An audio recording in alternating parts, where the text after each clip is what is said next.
You can now use conditions to test some variables. Now let's see what are the different comparison operators which will allow you to test different things. Okay, so because now you've only seen the greater than operator, but actually there are quite a few more of them. So let's start by commenting all of those lines. What you can do is select the lines here, right click and comment out.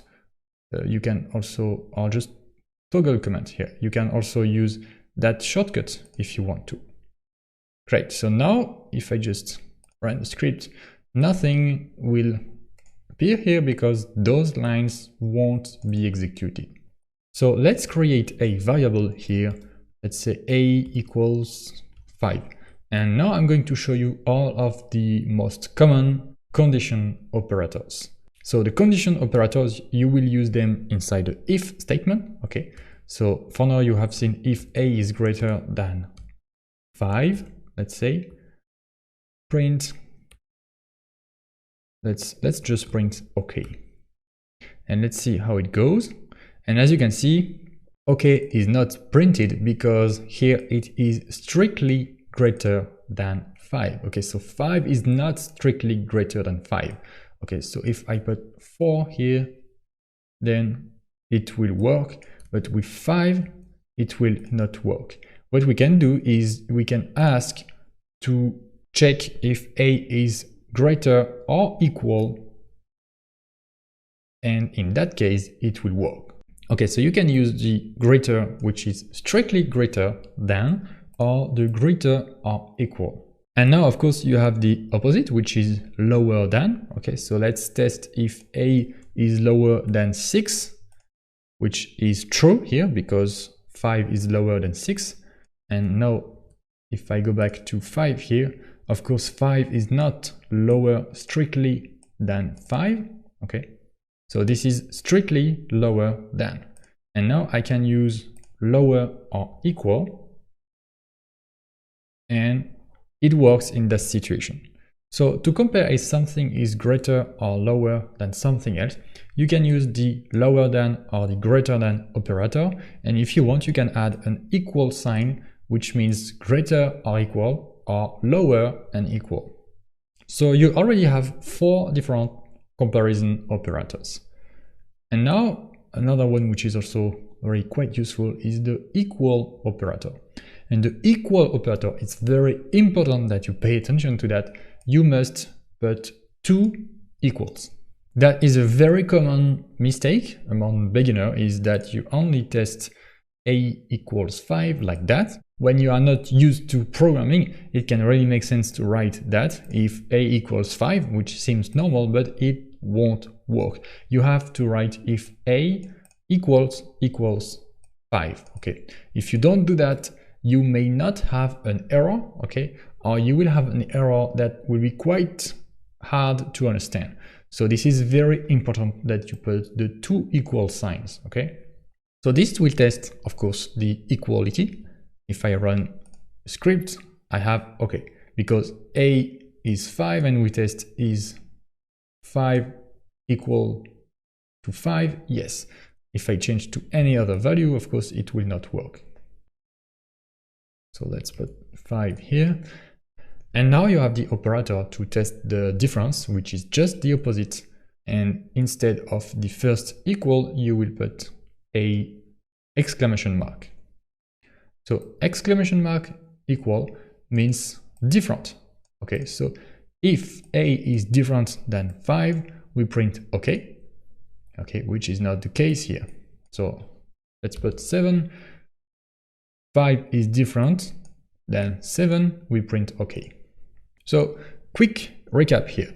You have the equal operator to test if 2 things are equal, then the not equal operator, then you have the strictly greater than, the greater than or equal, you have the strictly lower than, and the lower than or equal.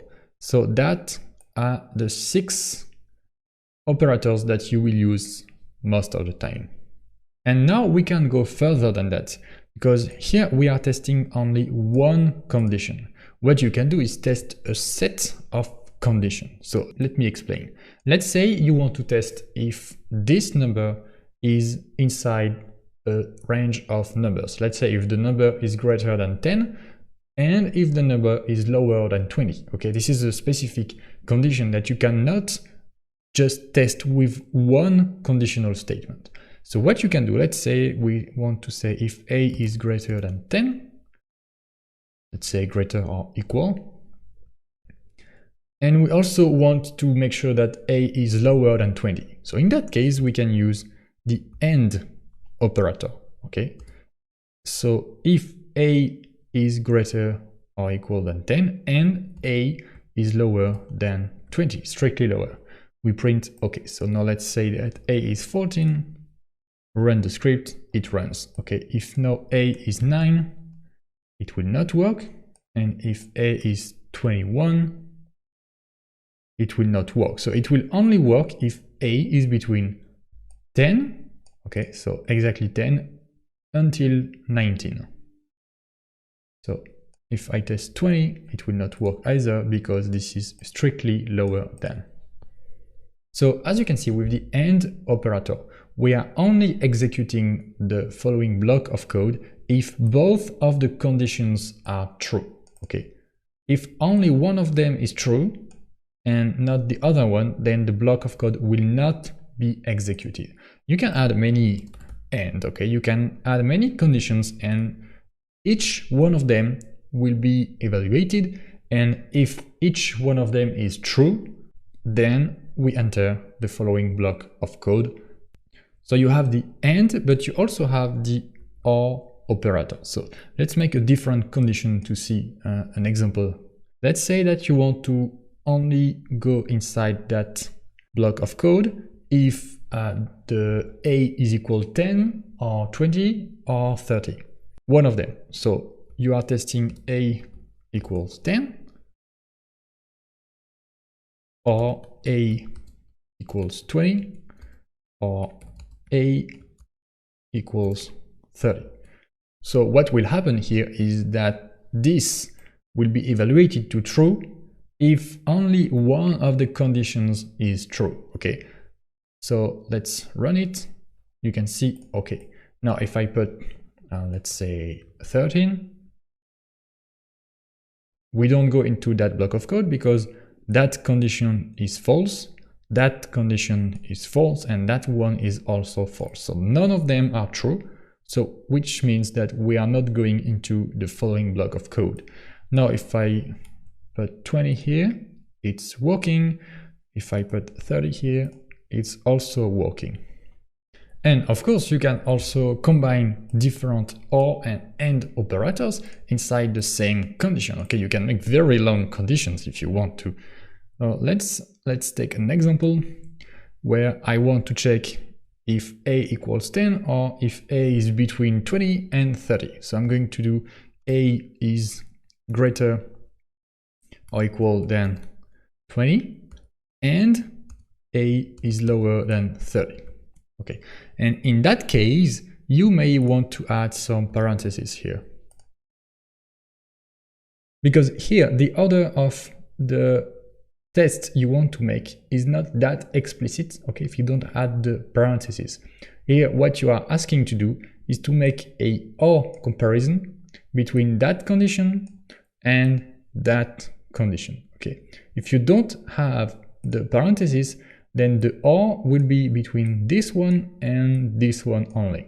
So let's check what happens here is, so that condition will be evaluated, okay, and that condition will be evaluated. So that condition is in fact two different conditions. So you will have this and you will have this one.